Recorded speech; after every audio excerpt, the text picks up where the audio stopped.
Janasena party సిద్ధాంతాల్లో ఒకటైన పర్యావరణ పరిరక్షణ దృష్టిలో ఉంచుకుని ఇటీవల పిఠాపురం నియోజకవర్గం చిత్రాడ వద్ద జరిగిన పార్టీ ఆవిర్భావ దినోత్సవ జయకేతనం సభ ప్రాంగణమును పరిశుభ్రం చేయడం జరుగుతుందని కౌడా చైర్మన్ తుమ్మల బాబు పేర్కొన్నారు. మంగళవారం చిత్రాడలో జయకేతనం సభ ప్రాంతం వద్ద వ్యర్థాల తొలగింపును పార్టీ నాయకులతో కలిసి ఆయన పరిశీలించారు. ఈ సందర్భంగా ఆయన మీడియాతో మాట్లాడారు. కార్యక్రమంలో నాయకులు చెల్లుబని సతీష్, సోరవరపు సురేష్, మాన్నేడి రంగబాబు తదితరులు పాల్గొన్నారు. 14వ తేదీ నాడు జరిగినటువంటి జనసేన పార్టీ ఆవిర్భావ సభ కోసం పెద్ద ఎత్తున ఏర్పాట్లు చేసిన సంగతి మన అందరికీ తెలుసు. జనసేన ఆవిర్భావ సభ జరిగిన తర్వాత ఎవరైతే వచ్చినటువంటి ప్రజలు కానీ జనసేన పార్టీ నాయకులు, కార్యకర్తలు, వీర మహిళలు అందరూ కూడా పెద్ద ఎత్తున పాల్గొన్న సందర్భంలో ఇక్కడ గ్రౌండ్ అంతా కూడా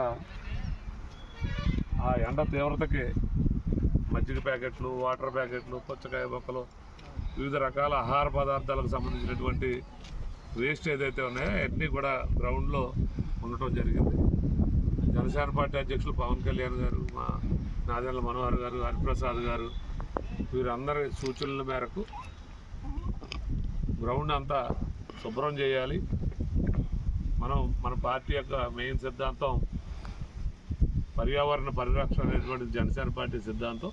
గ్రౌండ్ నీట్గా ఉంచాలనేటువంటి దాని మీద ఇక్కడ పిఠాపురం నియోజకవర్గ ఇన్ఛార్జ్ మర్రెడ్డి శ్రీనివాస్ గారి ఆధ్వర్యంలో ఇక్కడ మొట్టమొదటి నుంచి గ్రౌండ్ పర్యవేక్షిస్తున్నటువంటి సోరవరపు సురేష్ గారు, చెల్లుబోని సతీష్ గారు, రంగబాబు గారు, వివిధ రకాల కమిటీలో ఉన్నటువంటి నాయకులందరూ కూడా పార్టీ ఇచ్చిన ఆదేశాల మేరకు అప్పుడే 3 రోజుల నుంచి పనిచేస్తూ ఉంది. ఇంకొక 2 రోజులు అవుతాయి కానీ ఇదంతా శుభ్రమైనటువంటి పరిస్థితి లేదు. కొంతమంది మున్సిపాలిటీ కార్మికులు చేసినప్పటికీ స్వచ్ఛందంగా చాలామంది వచ్చి ఇక్కడ జనసేన పార్టీ శ్రేణులు పాల్గొని ఈ గ్రౌండ్ అంతా శుభ్రపరుస్తూ ఉన్నారు. ముఖ్యంగా జనసేన పార్టీ శ్రేణులు అందరికీ కూడా జిల్లా అధ్యక్షుడిగా వారికి కూడా అభినందనలు తెలియజేస్తూ ఉన్నా. ఎందుకంటే స్వచ్ఛందంగా ఈ కార్యక్రమంలో పాల్పంచుకున్నందుకు. అలాగే ఏ కార్యక్రమం అయినా మన ఆవిర్భావ సభకి ఎంత ఐక్యతగా పనిచేశారో అందరూ అంతే ఐక్యతతో జనసేన అంతా కుటుంబం కింద ఉండాలని